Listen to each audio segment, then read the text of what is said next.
Bienvenue dans notre maison d'édition, IA. Découvrez gratuitement des livres audio en français. Pour ne pas manquer nos prochaines vidéos, abonnez-vous à notre chaîne. La fabrication du consentement de la propagande médiatique en démocratie, par Noam Chomsky et Edward S. Herman, lu par Liam Maloney. Pour améliorer votre expérience de lecture, vous pouvez activer le sous-titrage et ajuster la vitesse de lecture. Introduction. Des années de recherche consacrées aux médias nous ont convaincus que les médias sont utilisés pour mobiliser un vaste soutien aux intérêts particuliers qui dominent les sphères de l'État et le secteur privé. Leur choix de mettre en avant un sujet ou d'en occulter d'autres s'explique souvent beaucoup mieux dans un tel cadre d'analyse.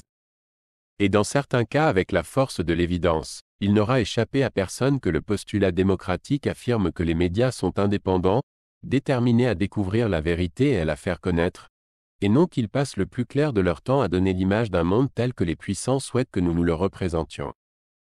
Ceux qui dirigent les médias crient haut et fort que leurs choix éditoriaux sont fondés sur des critères impartiaux, professionnels et objectifs, ce que cautionnent les intellectuels.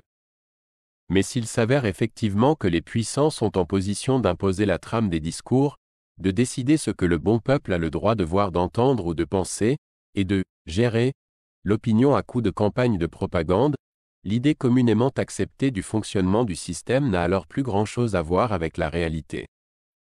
Pour Herbert Gant, les convictions qui fondent le traitement de l'information sont des valeurs professionnelles qui sont caractéristiques du journalisme national et sont acquises par la pratique.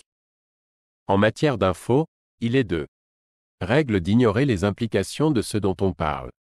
Dans son ouvrage Deciding What's News, Gant soutient que les reporters sont dans leur grande majorité objectifs, mais le sont dans un environnement où prédomine la croyance en un système de valeurs profondément ancrées, incluant notamment l'ethnocentrisme et l'idée d'un capitalisme responsable. Si on suit cette logique et qu'il apparaissait que les reporters de la Pravda opèrent dans un environnement où prédominent les contraintes de la croyance en la justice immanente d'un communisme responsable, il n'y aurait plus lieu de mettre en cause leur objectivité. En outre, ainsi que nous le montrerons plus loin, Gant minimise très largement à quel point le cadre de présupposés auquel doivent se cantonner les journalistes est limitatif. Quant aux haineux conservateurs, ils dépeignent fréquemment les médias comme autant de bastions de la gauche menant une croisade contre le système. Ils occultent ainsi le fait que les médias, industrie à part entière, sont de grosses entreprises ayant à leur tête de riches entrepreneurs ou des multinationales, dont les participants de ce que les haineux conservateurs appellent la culture libérale, des médias sont les employés. Ils occultent aussi le fait que ces derniers acceptent très largement l'idéologie de base du système et, en fait, ne diffèrent des autres membres de l'establishment que dans les tactiques mises en œuvre pour atteindre des buts identiques. Mais les haineux conservateurs sont généralement peu disposés à laisser qui que ce soit s'éloigner trop de leur position. Et notre analyse montre que leur rôle est précisément de recourir à l'intimidation pour s'assurer que finissent par être exclus des médias jusqu'à l'infime part de dissidence aujourd'hui tolérable depuis bien longtemps. Les auteurs ayant travaillé sur l'opinion publique, la propagande et les nécessités politiques de l'ordre social ont souligné le rôle crucial de la propagande pour ce que Walter Lippmann appelait la fabrication du consentement 4. Il affirmait dès le début des années 1920 que la propagande était d'ores et déjà devenue un outil ordinaire pour gouverner les hommes, dont l'importance et le niveau de sophistication ne cessaient de croître. Il ne s'agit pas ici de prétendre que les médias ne servent à rien d'autre, mais que cette fonction de propagande est une caractéristique centrale.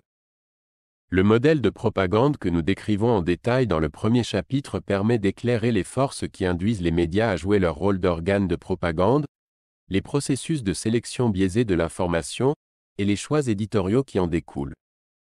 Dans les chapitres suivants, nous nous efforçons de démontrer que l'on peut appliquer ce modèle à la production médiatique telle qu'elle se présente à nous. Les critiques systémiques des médias, telles que celles que nous développons dans cet ouvrage, sont généralement stigmatisées par les commentateurs autorisés comme « théorie du complot », une échappatoire commode. Nous n'aurons ici recours à aucune hypothèse conspiratoire pour expliquer le mode de fonctionnement des médias. En fait, notre approche se présente davantage comme une analyse des règles du marché et de ce qu'elles produisent. Les partis pris les plus flagrants dans le traitement de l'information sont la conséquence de la sélection d'un personnel qui pense ce qu'il faut penser, ayant intériorisé un sens commun de la profession et s'étant adapté aux contraintes des propriétaires, organisationnels, du marché et du pouvoir politique. La censure relève ici principalement de l'autocensure des présentateurs et journalistes soumis à leurs sources et aux contraintes organisationnelles des médias, et aussi de leurs collègues plus élevés dans la hiérarchie, sélectionnés pour imposer les contraintes. Des acteurs importants contribuent directement à définir et mettre en forme l'information, veillant au respect de la ligne.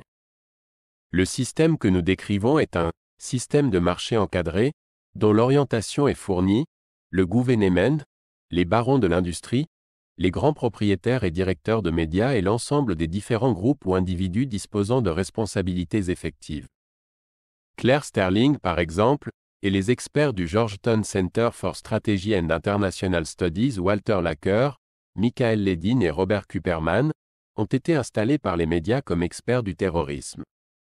Nous examinerons dans le chapitre 4 le rôle de Claire Sterling et de Paul Henseux dans la mise en place du rouleau compresseur médiatique de la filière bulgare. Dans le cas de l'Amérique latine, les médias ont été incités à se passer des spécialistes universitaires, car la plus grande partie de la profession rejetait largement le cadre de la propagande d'État.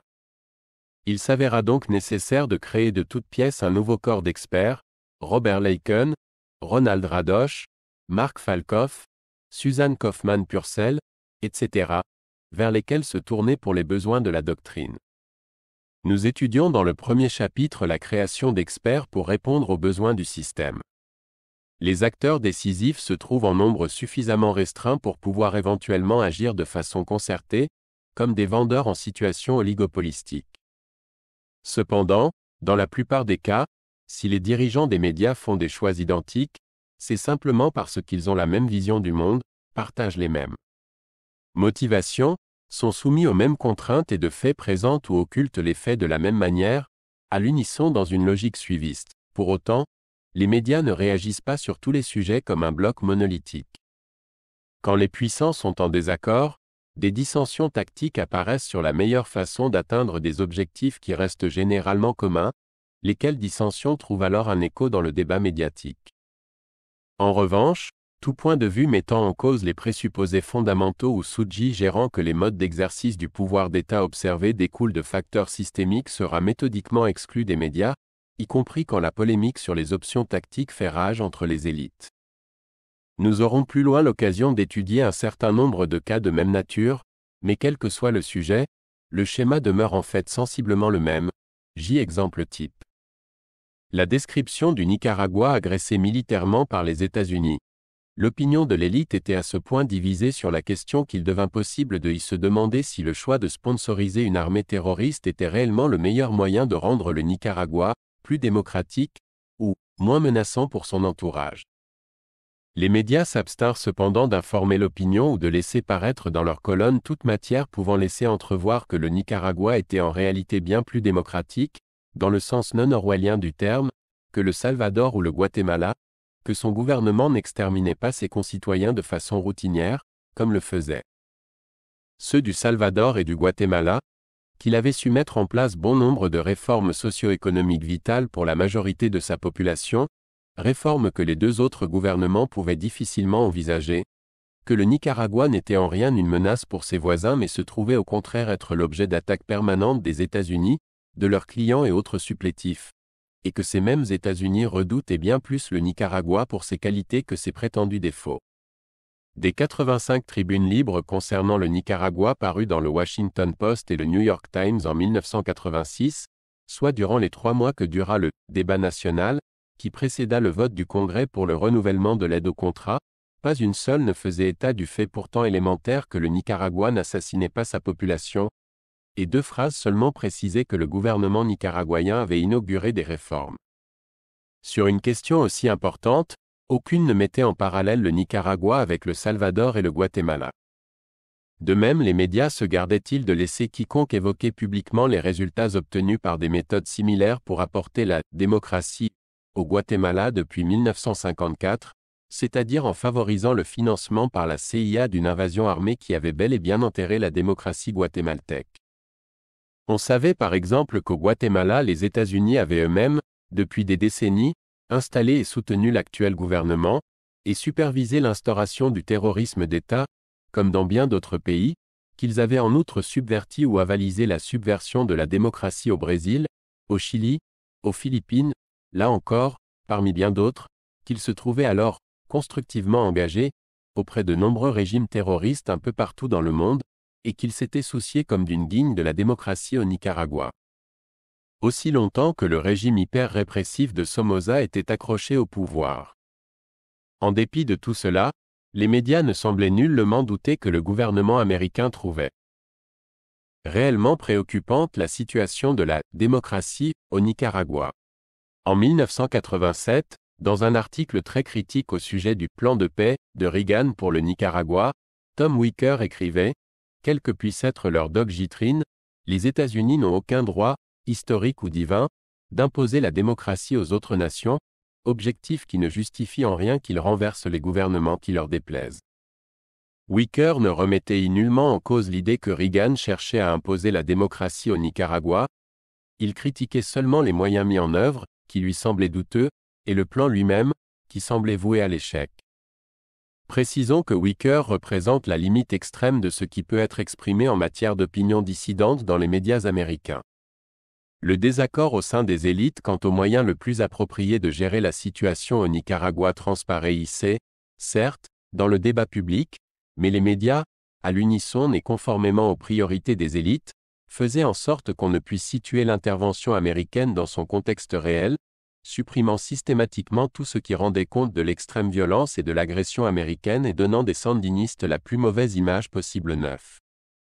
Par exemple, en réponse aux accords de paix d'août 1987, les États-Unis renforcèrent immédiatement, jusqu'au niveau phénoménal de 2 à 3 vols par jour, le pont aérien avec le Nicaragua, qui permettait d'acheminer hommes et matériel sur le terrain. Le but était de miner les accords en intensifiant les combats et d'empêcher le Nicaragua de relâcher sa garde afin de pouvoir l'accuser de ne pas respecter les accords. Ces initiatives constituaient, et de loin, les plus graves violations des dits accords, mais elles n'apparaissaient à peu près nulle part dans les médias. Inversement, le Salvador et le Guatemala, où la situation était nettement pire, étaient dépeints en lutte pour la démocratie, derrière des dirigeants modérés, méritant de fait un soutien compréhensif. De telles pratiques ne se bornent pas à distordre l'idée que le public peut se faire de la situation réelle en Amérique centrale, elles donnent aussi une idée complètement fausse des véritables objectifs de la politique américaine dans la région. Jacques Ellul souligne une caractéristique essentielle de la propagande. Le propagandiste ne peut révéler les intentions réelles de l'autorité pour laquelle il agit. Cela reviendrait à livrer ses projets au débat public, aux aléas de l'opinion publique, et leur ôterait de fait toute chance de succès. La propagande doit au contraire couvrir ses projets comme un voile, masquant l'intention véritable. Le pouvoir qu'a le gouvernement de fixer cadre d'interprétation et ordre du jour et de soustraire tout fait gênant aux interrogations de l'opinion publique apparaît lui aussi de manière flagrante dans la couverture des campagnes électorales d'Amérique centrale analysées au chapitre 3 et, pour certains cas spécifiques, tout au long des chapitres suivants. Lorsqu'une politique gouvernementale n'essuie que peu ou pas d'opposition au sein de l'élite, elle peut néanmoins se trouver remise en cause à la marge dans les médias. Et des faits qui, pour peu qu'on en saisisse réellement la portée accent aigu, suffisent à réfuter la ligne du gouvernement, pourront même être mis à jour, généralement dans la presse écrite et en dernière page. C'est là l'un des points forts de notre système. Des faits des plus embarrassants peuvent s'y voir donner une importance considérable, comme ce fut le cas durant la guerre du Vietnam, pour faire écho au désaveu croissant de l'électorat, auquel se rallia même une partie de l'élite à partir de 1968.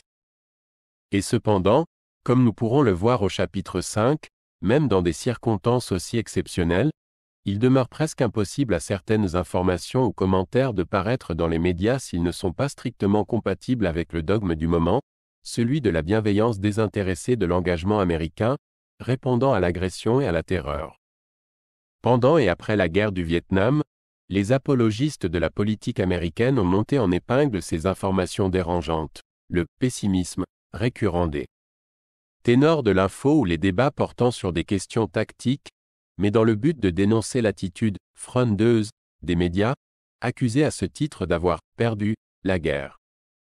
Pour ridicule qu'elle fût, lire NFRO, ChatPV et annexe ces accusations n'en avaient pas moins le double avantage de travestir le rôle réel des médias et dans le même temps d'amener ces derniers à coller toujours plus au thème de la propagande d'État. Nous avons toujours défendu l'idée que le fonctionnement naturel de tels mécanismes, laissant sporadiquement apparaître des faits dérangeants dans les strictes limites de présupposés intangibles, tout en excluant les points de vue plus fondamentalement dissidents, qui peuvent s'exprimer dans la presse alternative, sont à la base d'un système de propagande infiniment plus crédible et efficace qu'un système de censure officielle au service d'un ordre du jour patriotique. Notre critique des biais et des priorités sélectives des médias s'appuie, pour un certain nombre de faits précis, sur des informations publiées dans les médias eux-mêmes.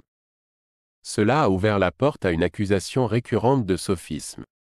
Le fait qu'un critique des médias s'appuie sur les médias eux-mêmes étant avancé comme la preuve, par excellence, que la critique se contredit elle-même et que la couverture des faits donnés pour discutables est en réalité parfaitement honnête.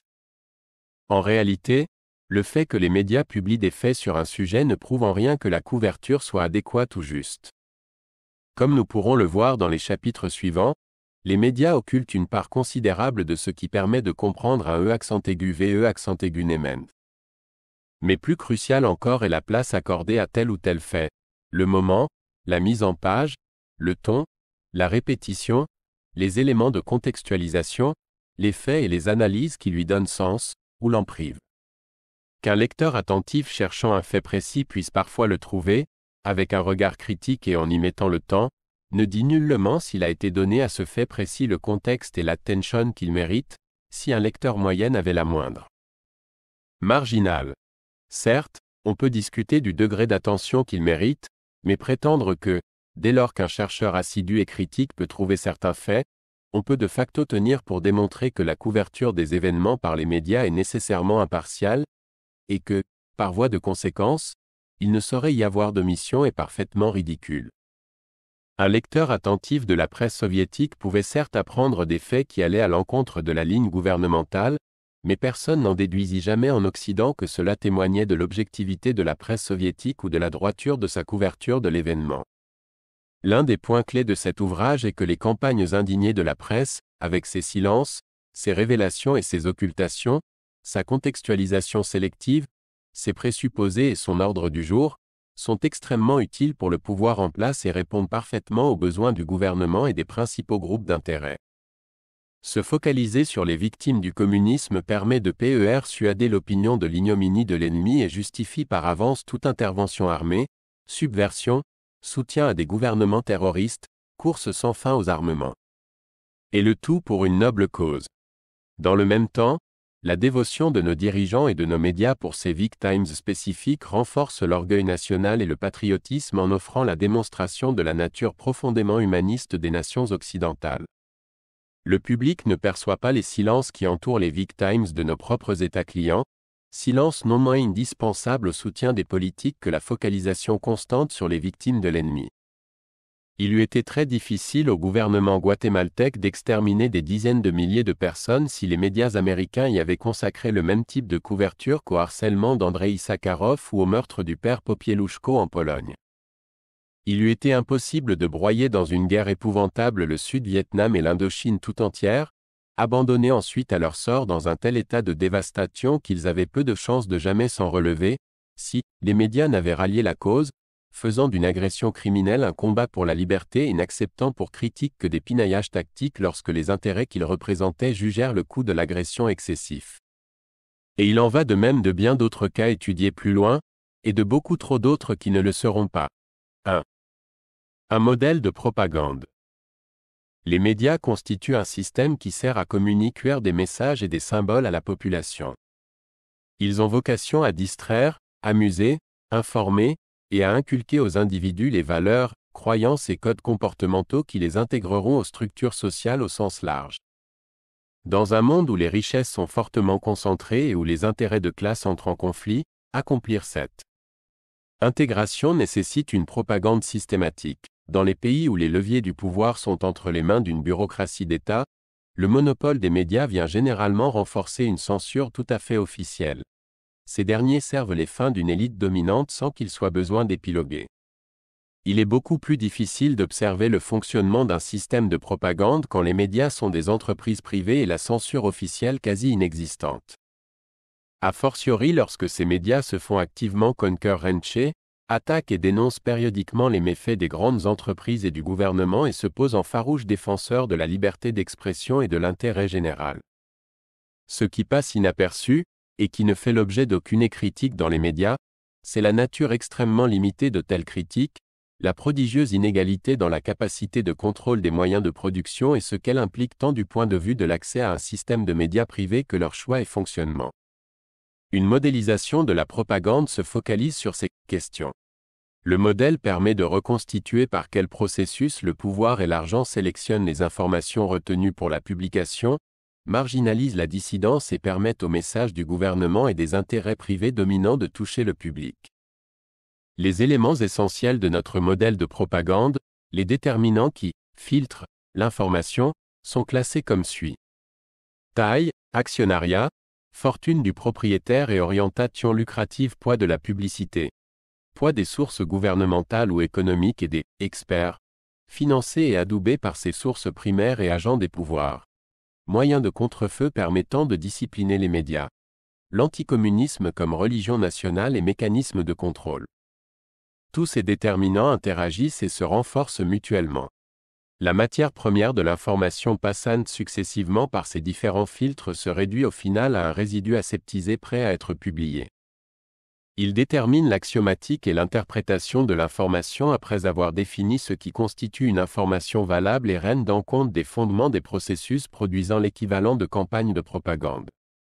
L'emprise des élites sur les médias et la marginalisation des dissidents découlent si naturellement du fonctionnement même de ces filtres que les gens de médias, qui travaillent bien souvent avec intégrité et bonne foi, peuvent se convaincre qu'ils choisissent et interprètent, objectivement, les informations sur la base de valeurs strictement professionnelles. Ils sont effectivement souvent objectifs, mais dans les limites que leur impose le fonctionnement de ces filtres. Les contraintes sont si fortes, et sont si profondément inscrites dans le système, que des choix éditoriaux qui s'établiraient autrement sont difficilement imaginables. Ainsi le processus aboutissant à retenir l'information poussée par le gouvernement américain sur la livraison d'une cargaison de MiG au Nicaragua le 5 novembre 1984 ne laissait-il place à aucune interrogation. Sur le biais inhérent à la priorité dont jouit de facto la communication gouvernementale, pas plus que n'était considérée l'éventualité que le gouvernement puisse manipuler l'information, imposer son ordre du jour et détourner ainsi l'attention d'autres informations. Pour mettre en évidence le cadre général de la manipulation et les biais systématiques qui en résultent, une analyse tant micro, au cas par cas, que macro sera requise. Les représentants des médias affirment que, par Namré, les déclarations du gouvernement sont à publier. Début octobre 1986, des notes internes filtrèrent dans la presse, indiquant que l'administration Reagan avait délibérément mené une campagne de désinformation pour peser sur les événements de Libye. Les médias, qui avaient contribué à cette campagne de désinformation sans trop se poser de questions, clamèrent leur indignation d'avoir été manipulés. Pour apprécier tout le sel de ces protestations, il faut savoir que, 5 ans plus tôt, la presse avait rendu public un « programme de désinformation » dirigé par la CIA, destiné à mettre Kadhafi et son gouvernement dans l'embarras, conjointement à des opérations terroristes, sur le terrain, visant à le renverser, voire à l'assassiner. On n'en avait cependant tiré aucune leçon. En réalité, les médias se laissent duper en permanence. Ils sont assez rarement exposés au ridicule de la mise au jour de documents gouvernementaux prouvant leur manipulation permanente. S'agissant de la Libye, les médias ont marché dans chacune des combines du gouvernement, depuis les « brigades d'intervention » de 1980, jusqu'à l'attentat de la discothèque berlinoise, avalant les couleuvreries les plus délirantes, refusant de reconnaître leurs torts rétrospectivement, et n'en tirant aucune conséquence, ce qui ressemble à un aveuglement volontaire. Nous examinons maintenant en profondeur les principaux constituants de notre modèle de propagande avant de le faire fonctionner et le tester dans les chapitres suivants. 1. Premier filtre. Taille, actionnariat, orientation lucrative. Dans leur analyse de l'évolution des médias en Grande-Bretagne, James Curran et Jean Seaton décrivent l'émergence, dans la première moitié du XX siècle, d'une presse radicale, qui s'adressait directement au prolétariat national. Cette presse alternative était propre à renforcer la conscience de classe. Elle fédérait les travailleurs parce qu'elle proposait un autre système de valeurs et une autre façon de voir le monde. Elle facilitait une plus grande confiance collective en insistant constamment sur la capacité potentielle des travailleurs à opérer un changement social grâce à la force de l'unité et de l'organisation. Les élites au pouvoir y voyaient une menace de premier ordre. Un parlementaire déclara même que la presse ouvrière enflamme les passions des mouvements ouvriers, qu'elle affaiblit leur égoïsme, opposant à leurs conditions actuelles ce qu'ils prétendent devoir être leurs conditions futures, une condition incompatible avec la nature humaine et les lois immuables qu'a établies la Providence pour la régulation des sociétés humaines. On s'efforça en conséquence de briser les médias ouvriers sous une avalanche de lois et de procès, en conditionnant toute publication au versement d'une caution exorbitante, en imposant diverses taxes qui n'avaient d'autre objet que d'étrangler financièrement la presse radicale. Ces efforts furent vains. Au milieu du siècle, ils furent abandonnés au profit de l'idée libérale que les lois du marché rendraient bientôt les gens plus responsables. Curran et Seaton ont montré comment les marchés réussirent effectivement là où l'État avait échoué.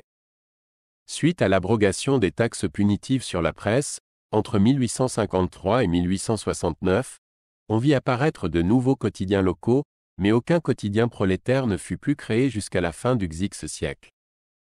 Curran et Seaton observent que l'éclipse de la presse radicale nationale était véritablement si totale que, lorsque le Parti travailliste fit son apparition, dans la suite des mouvements ouvriers de la première décennie du XX siècle, pas un seul quotidien ou hebdomadaire national n'en était le porte-parole.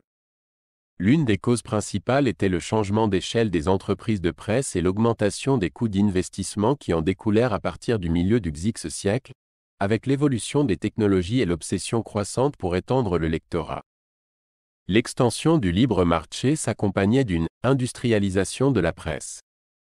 En 1837, le coût moyen nécessaire à la fondation d'un hebdomadaire national rentable restait inférieur à 1 millier de livres, avec un seuil de rentabilité d'environ 6200 exemplaires.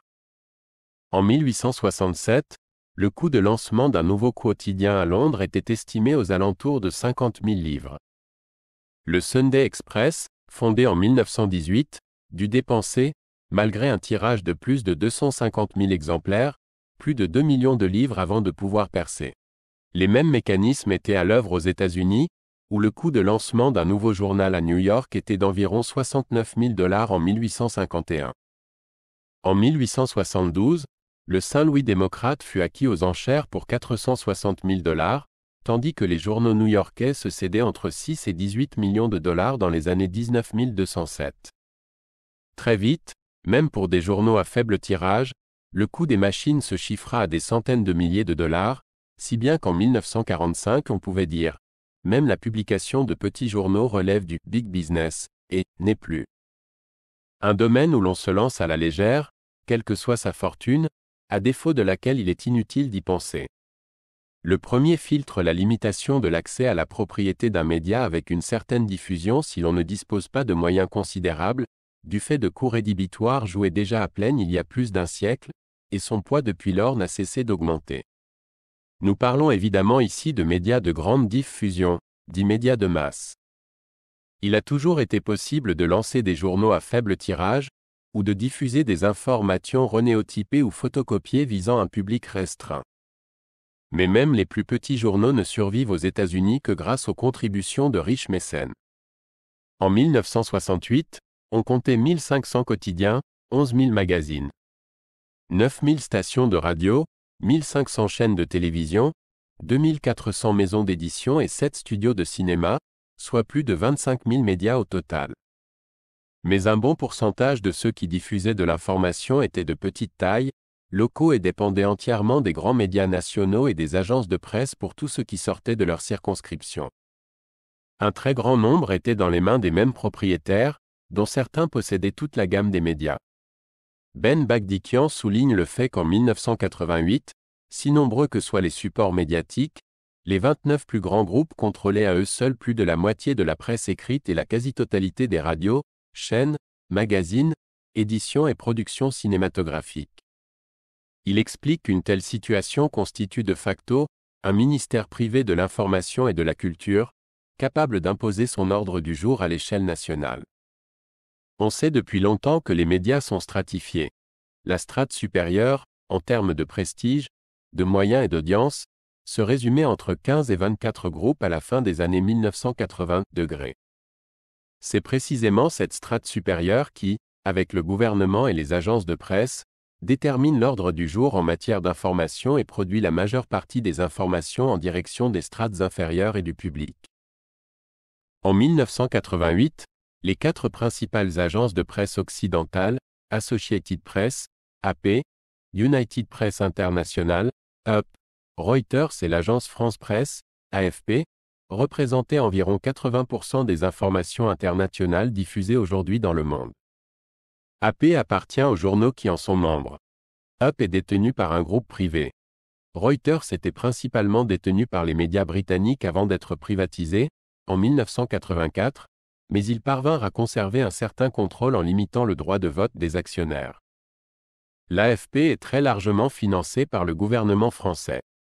Ainsi que le souligne Jonathan Fenby, les agences de presse existent pour être au service des marchés. De fait, elles s'intéressent principalement au juteux marché des médias des États-Unis, d'Europe de l'Ouest et du Japon, et de plus en plus au monde des affaires. La compétition entre elles est féroce, mais AP et UP sont réellement des entreprises américaines opérant à un niveau international. Sans leur base nationale, AP et UP ne pourraient pas fonctionner comme des agences internationales. Cette base implique cependant qu'elles doivent se comporter comme des organisations américaines, répondant aux pressions et aux impératifs américains. Le degré de concentration au niveau de cette strate supérieure n'a fait qu'augmenter depuis la Seconde Guerre mondiale, à la suite de l'avènement de la télévision et son développement en réseaux nationaux. Avant cette transformation, le marché de l'information était fondamentalement local, bien qu'extrêmement dépendant des strates supérieures et d'un choix très restreint de sources en matière d'information nationale et internationale.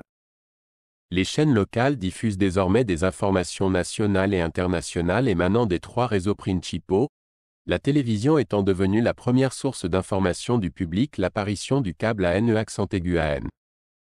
Moins entraîné une segmentation du public télévisuel, ainsi qu'une lente érosion des parts de marché et de la puissance des chaînes historiques.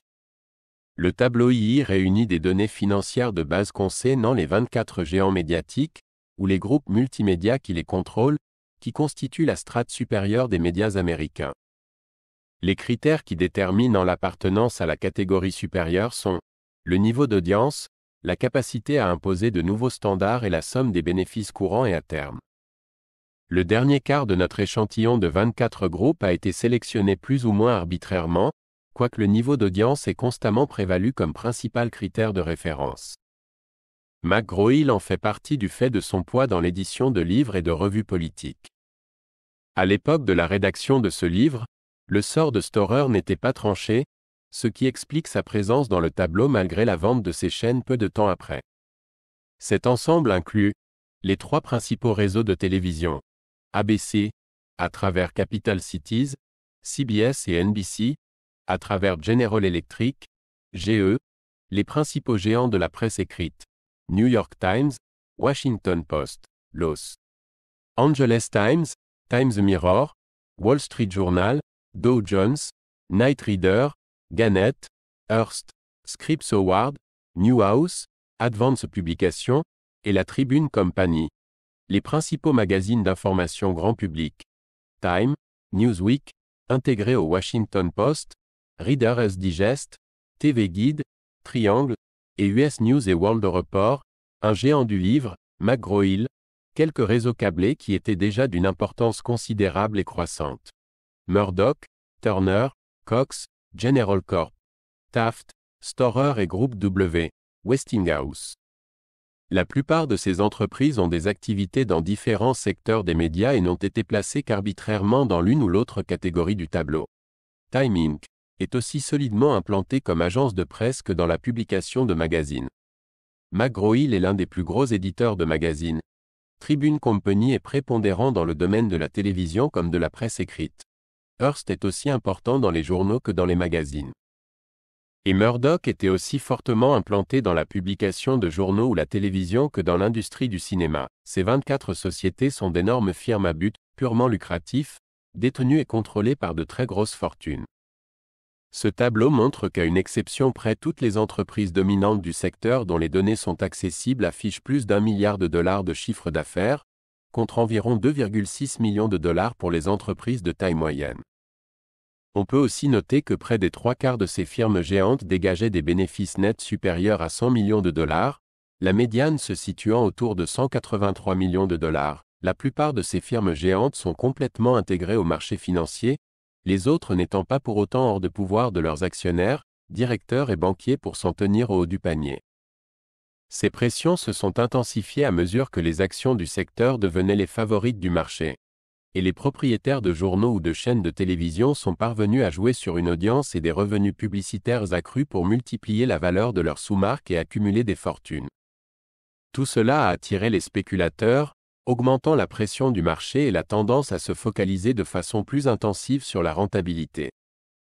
Les entreprises familiales se sont trouvées de plus en plus divisées entre ceux qui entendaient tirer parti des nouvelles opportunités et ceux qui préféraient garder le contrôle familial, ces divergences ayant fréquemment précipité des crises débouchant sur la vente des entreprises.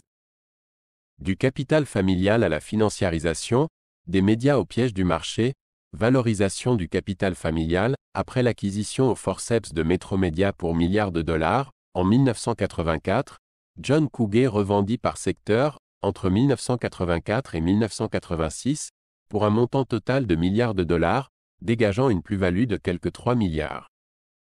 La chaîne KDLA-TV de Los Angeles, qui avait été rachetée grâce à des pressions par un autre groupe en 1983 pour 245 millions de dollars, fut vendue à la Tribune Company pour 510 millions de ans plus tard. Le partage entre les héritiers de James Scripps se solda par la vente du Detroit Evening News. Un article nous informe que Daniel Marantette, un membre de la famille Scripps qui se tient lui-même pour un actionnaire agressif, déclarait que les membres de la famille espèrent une valorisation plus importante. On obtient un meilleur rendement en misant sur un cabinet d'experts à New York, selon M. Marantette qui vend des chevaux de course. Dans la famille Bingham, semblable querelle d'héritage aboutirent à la vente du Louisville Courrier-Journal. Les journaux de New Haven de la famille Jackson furent vendus après des années de procédure et le prix de vente, 185 millions de dollars, ne servit qu'à promouvoir la valeur potentielle des avoirs de la famille dans d'autres journaux. La tendance à l'intégration croissante des médias dans l'économie de marché s'est accentuée grâce au relâchement des règles limitant la concentration des médias, les participations croisées et leur prise de contrôle par des entreprises extérieures au secteur. Ainsi, sous Reagan, le gouvernement a renforcé les détenteurs de licences télévisuelles en faisant passer leur renouvellement de 3 à 5 ans. Ce renouvellement a été plus ou moins rendu automatique par l'autorité de régulation, la Federal Communication Commission, FCC. La spéculation et la concentration furent renforcées par l'autorisation de revendre ses participations dans un délai ramené de 3 à 1 an. De même, la FCC et le département de la justice n'appliquèrent pas les lois antitrust, autorisant des fusions-acquisitions et amenant plus de concentration industrielle, achat de RCA par General Electric, et médiatique. Capital Cities ABC. À partir de 1985, les propriétaires de médias furent autorisés à détenir jusqu'à 12 chaînes de télévision, avec un plafond d'audience nationale de J25%. De même pour les radios. L'entrée en scène des OPA, en 1985, les dettes de CBS augmentèrent de près d'1 milliard de dollars du fait du rachat par l'entreprise de ses propres actions, afin de se mettre à l'abri d'une OPA de Ted Turner. Le Wall Street Journal notait que, avec des dettes atteignant désormais près de 60% de son capital, CBS doit conserver ses revenus publicitaires pour couvrir le montant de ses emprunts et de leurs intérêts. Les revenus publicitaires ayant en fait cessé de croître, CBS dut se résoudre à des réductions de personnel allant jusqu'à la suppression de 600 postes de techniciens et animateurs, la plus importante compression de personnel depuis la perte du marché publicitaire de la cigarette en 1971. En juin 1986, Time Inc. se lança à son tour et pour la même raison dans le rachat portant sur un total de 10 millions de ses propres titres, soit 16% de son actif, pour un montant estimé à quelque 900 millions de dollars. en réponse aux menaces de Jesse Helms et Turner contre CBS, Lawrence Tisch, de la Lowe's Corporation, fut amené à accroître le montant de ses participations dans le capital de CBS, qui atteignait déjà 11,7%. En août 1986, sa participation atteignit 24,9%, CBS passant de fait sous son contrôle. Faisant alliance avec William Paley, qui détenait 8,1% des parts, Tisch congédia le PDG de CBS, prit lui-même provisoirement sa place. Cette situation s'est accompagnée d'un abandon progressif des réglementations déjà minimes au départ encadrant la publicité et la violence, ce qui a ouvert la porte à l'invasion commerciale, ainsi qu'au recul de la « FEMS Doctrine », la règle de l'équilibre des points de vue sur les sujets d'intérêt public. Président de la FCC sous Reagan, Mark Fowler justifia cette dernière mesure par l'ouverture que permettait le marché, assurant ainsi une liberté de choix du public. Entre autres problèmes, Fowler ne tenait aucun compte du fait qu'une véritable liberté de choix implique notamment la possibilité de choisir parmi des options qui ne soient pas exclusivement proposées par une oligarchie dont l'objectif premier est de vendre des téléspectateurs à des publicitaires. La rentabilité accrue des médias dans un environnement dérégulé entraîna en outre un accroissement des fusions-acquisitions et des OPA. Même des CBS et des Time Inc. n'étaient plus à l'abri d'un rachat du jour au lendemain. Les géants des médias furent ainsi poussés à emprunter massivement et à se focaliser plus agressivement et plus radicalement que jamais sur la seule rentabilité afin de rassurer les investisseurs et de réduire le risque d'OPA. Ils y perdirent le peu d'autonomie dont ils disposaient auprès des banques, des institutions financières ou de leurs plus gros actionnaires qu'ils avaient dû solliciter comme « chevaliers blancs », bien que les titres de la majorité des grandes entreprises fussent cotés. Près des 2/3 de celles-ci restaient soit détenues soit étroitement contrôlées par des membres des familles d'origine, toujours propriétaires de l'essentiel des actions. Cette situation évolua progressivement, les titres se trouvant tour à tour répartis entre un nombre croissant d'héritiers et les opportunités de vente offertes sur le marché se multipliant. Mais en 1986, la persistance du contrôle de ces familles demeurait une donnée de base, ce qui apparaît clairement dans le tableau 1 à 2. Ce dernier montre aussi la fortune considérable des quelques familles dominant les plus grands médias. Pour 7 des 24 plus gros groupes multimédia, la valeur des actions qu'elles détenaient dépasse le $1 milliard dans les années 1980, la moyenne se situant autour du demi-milliard. Ces actionnaires de FE ont à l'évidence intérêt au statu quo en raison de leur fortune et de leur position stratégique dans des institutions clés de la société. Une position qu'ils utilisent, fixant les objectifs et nommant les directions des entreprises. Les NE conservateurs qui dénoncent régulièrement une « domination libérale ». Des médias affirment qu'ils sont sous influence. Mais curieusement pas sous celle de leurs propriétaires. On comprend parfaitement pourquoi ils ne manifestent guère d'enthousiasme pour les chiffres mettant en évidence la fortune de ces derniers.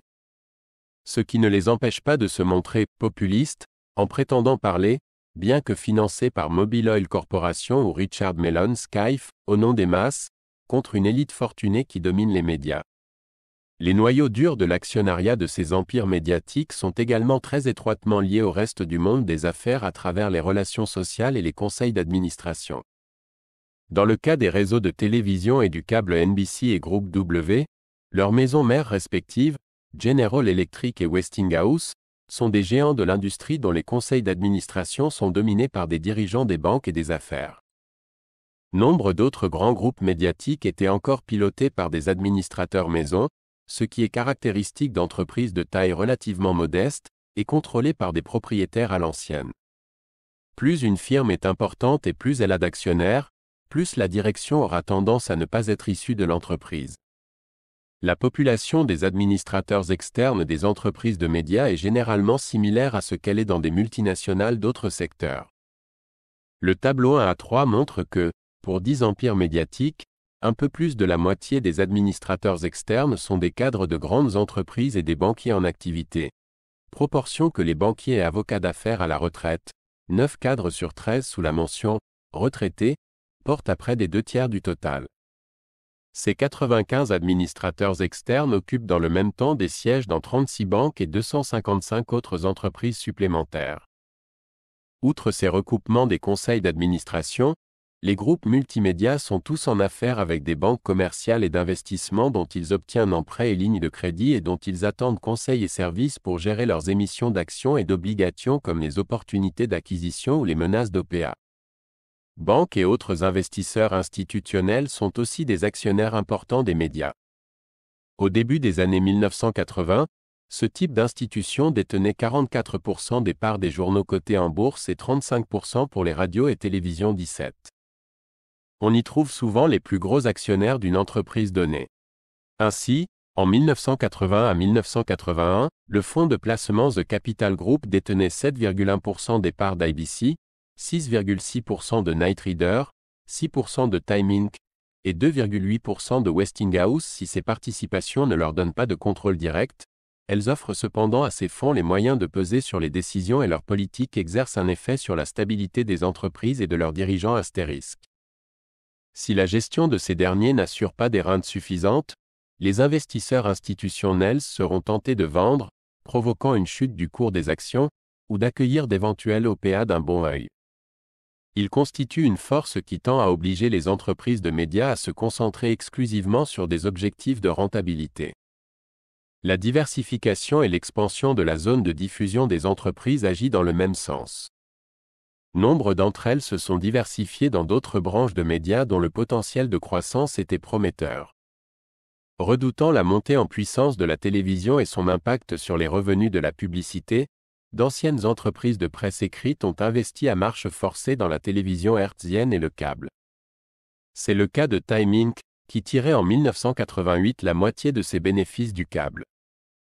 Seule une petite minorité des 24 géants se cantonne à un seul type de médias. Ces géants ont aussi diversifié leurs activités dans d'autres secteurs industriels tandis qu'on assistait à l'arrivée de nouveaux venus dans les médias.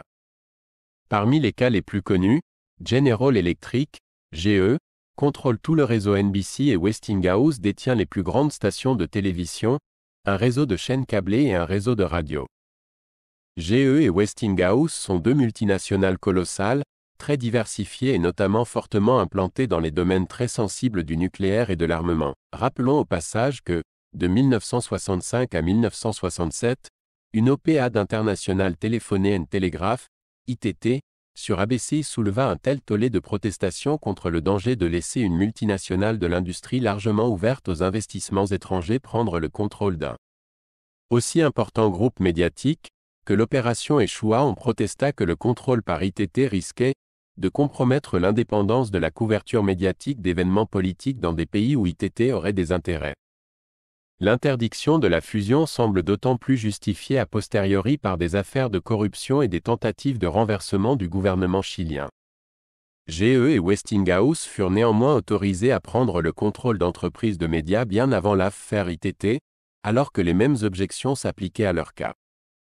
GE est une entreprise bien plus puissante qu'ITT, implantée dans de très nombreux pays, très impliquée dans le nucléaire et dont l'activité dans le domaine des armes est bien plus importante que celle d'ITT.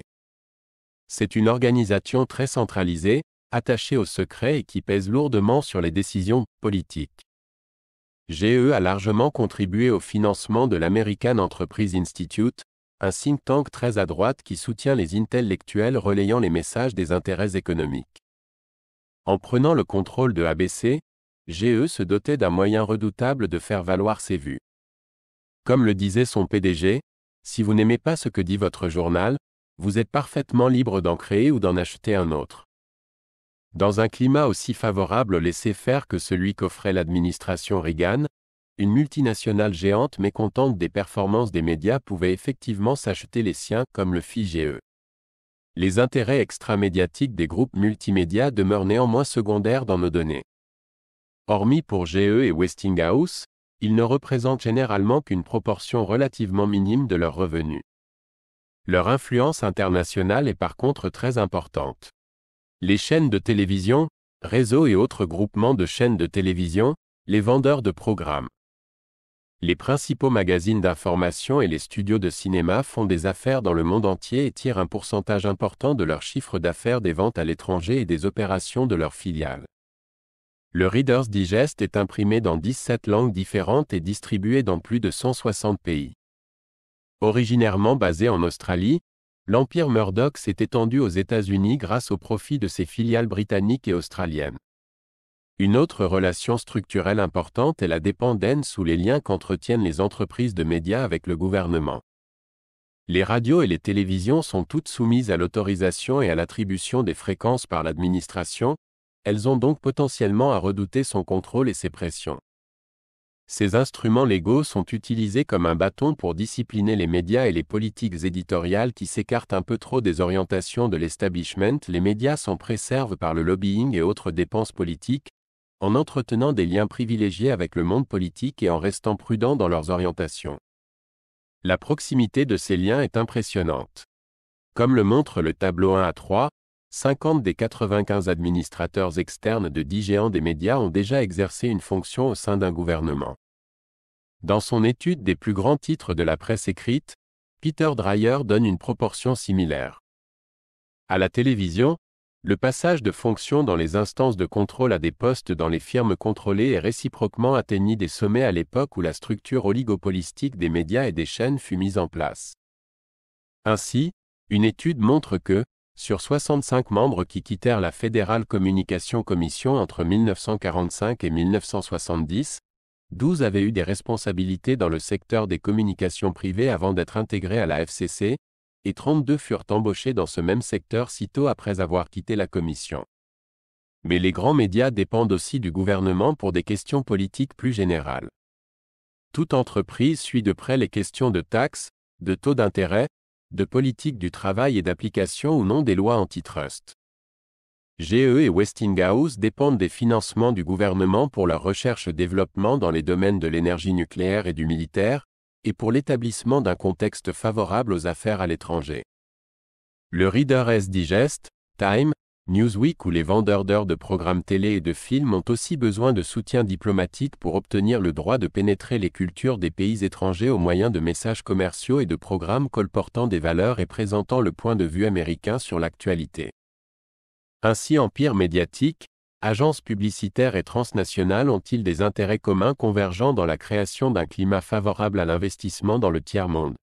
Et dans ces politiques, leurs relations et interconnexions avec le gouvernement sont symbiotiques. Pour résumer, les groupes multimédia dominants sont donc de très grosses entreprises, contrôlées par des gens très riches ou des administrateurs sous étroite surveillance de propriétaires et autres forces orientées vers le profit. Ils sont en outre très interdépendants et ont des intérêts communs importants avec d'autres multinationales, des banques et le gouvernement. C'est le premier puissant filtre qui oriente les choix dans le domaine de l'information. Est-il totalement absurde de penser que, s'il existait une demande des téléspectateurs pour le type de programme que les propriétaires de médias détestent le plus, la compétition et la recherche de profit amèneraient ces derniers à les proposer malgré tout? Ce n'est pas tout à fait exclu, et une telle logique, ainsi que l'autonomie limitée des professionnels des médias, peut contribuer à expliquer les surprises qui, sporadiquement, apparaissent dans les médias. La demande du public est cependant d'autant plus inopérante que les millions de consommateurs n'ont absolument aucun moyen de faire valoir leur désir pour des produits qui ne leur sont jamais proposés. En outre, les intérêts des propriétaires se trouvent puissamment renforcés par toute une gamme d'autres filtres que nous continuons à passer en revue. Cliquez sur i en haut à droite de votre écran pour choisir le livre audio que vous aimeriez découvrir. Si cette vidéo vous a plu, vous pouvez mettre un « j'aime » et la partager à vos amis. Par ailleurs, visitez notre bibliothèque sur audible.fr pour explorer notre vaste sélection de livres audio réalisés par l'IA.